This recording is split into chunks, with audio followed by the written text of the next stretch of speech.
क्या एमबीए चाय वाला ने लोगों के साथ धोखाधड़ी की है?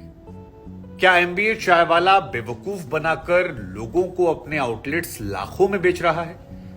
क्या एमबीए चाय वाला ने लोगों को यह वादा किया कि लाखों का तुम्हें प्रॉफिट होगा, लेकिन दिन भर की कमाई 600 रुपए नहीं हो रही और जिन्होंने भरोसा किया वो सड़क पर आ रहे हैं? क्या एमबीए चाय वाला की बढ़ती लोकप्रियता से कुछ लोग उनकी छवि को डेंट करने की कोशिश कर रहे हैं? क्या एमबीए चाय वाला का बिजनेस जो है वो घाटे का सौदा है? क्या एमबीए चाय वाला लोगों के पैसों पर महंगी महंगी गाड़ियां खरीद के अपने अपने परिवार वालों को ऐश करवा रहा है? दरअसल प्रफुल्ल बिल्लौरे जो एमबीए चाय वाला के नाम से मशहूर हैं, स्टार्टअप को लेकर मशहूर हैं, सोशल मीडिया पर बीते कुछ सालों में जिनका फैन बेस एकाएक बढ़ा है, उनके मोटिवेशनल वीडियोस या उनकी बातों को बहुत लोगों ने देखा समझा जाना, सोशल मीडिया पर खूब सारी तस्वीरें आई, अब कुछ समय से परेशान है। और इस परेशानी की वजह है कि कई अलग अलग जगहों पर उनके खिलाफ शिकायतें दर्ज करवाई गई और इस शिकायतों में कहा गया है कि हमने उन पर भरोसा किया,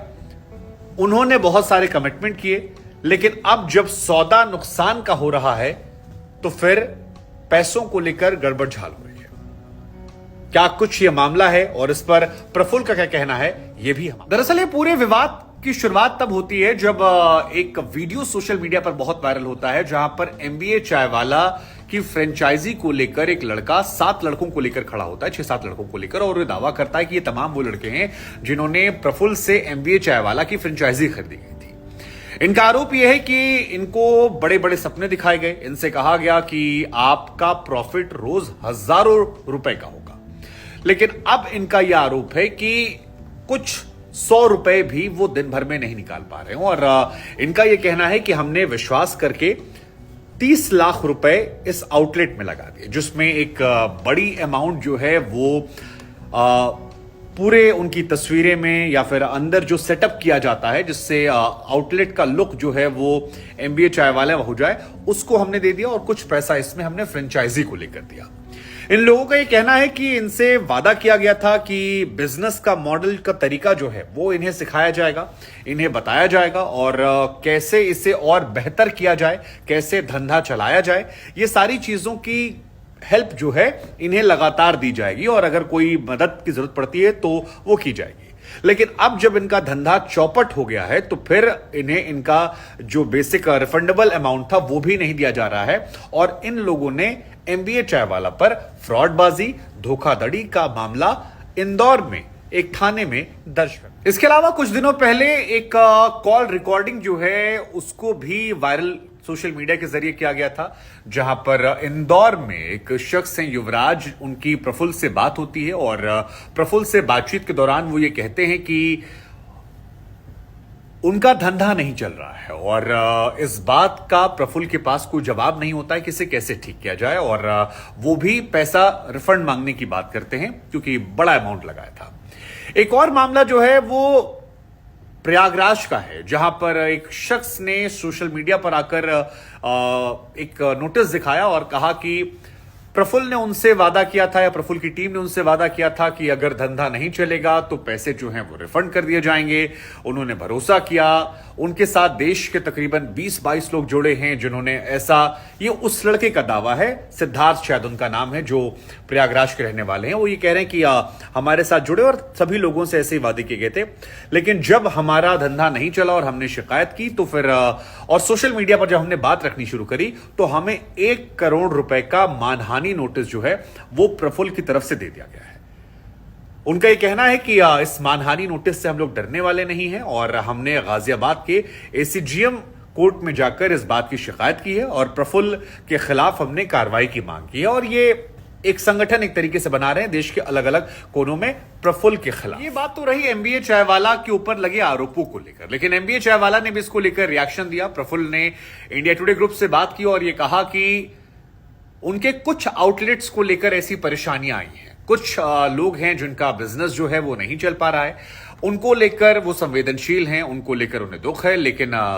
प्रॉफिट और लॉस जो है वो मार्केट रिस्क के आधार पर होता है और कोई भी ये दावा नहीं कर सकता कि हम आपको प्रॉफिट दिला देंगे या आपका लॉस होगा तो हम आपको पैसे वापस कर देंगे। ऐसा कोई कमिटमेंट नहीं किया था। साथ ही वो ये भी आरोप लगाते हैं कि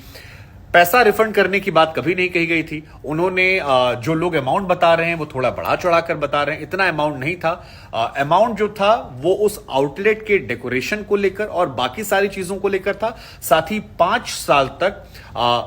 एक तरह से कहें तो स्पेशल सपोर्ट देने के लिए वो एक मिनिमम अमाउंट लेते हैं और वो सब कुछ ऑनलाइन ट्रांजैक्शन का हिस्सा है, जिसमें कोई भी चीज ऐसी नहीं है जो लूट के लिए है। वो कह रहे हैं कि हमारे कई आउटलेट्स अभी भी अच्छे चल रहे हैं, कुछ आउटलेट्स में लोगों ने मेहनत नहीं की या 10 दिन में धंधा खड़ा नहीं होता है, धंधे में संयम मांगता है, कमिटमेंट मांगता है, कुछ लोगों के व्यक्तिगत कारणों के चलते नहीं चला। उनके लिए दुख है, लेकिन उनकी निजी छवि को जो हानि पहुंचाई जा रही है इसके खिलाफ वो भी कानूनी कार्रवाई करेंगे ताकि उनको नुकसान ना हो और उनका बिजनेस जो है वो खराब ना हो, आगे लोग उनके धंधे को लेकर सवाल जवाब ना कर पाए। ये प्रफुल्ल की तरफ से स्टेटमेंट। खैर, प्रफुल्ल के स्टेटमेंट और लोगों की शिकायतों के बीच में एक बात तो स्पष्ट है कि जिस तरह से पॉजिटिव पब्लिसिटी जो है वो लोगों के दिमाग में एक परसेप्शन बनाती है, ऐसे ही कई बार नेगेटिव पब्लिसिटी जो है वो भी दिमाग में एक धारणा बना देती है। अब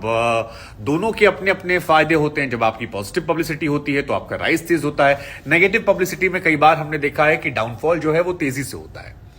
आपको क्या लगता है कि एमबीए चायवाला यानी प्रफुल्ल बिल्लौरे की तरफ से जो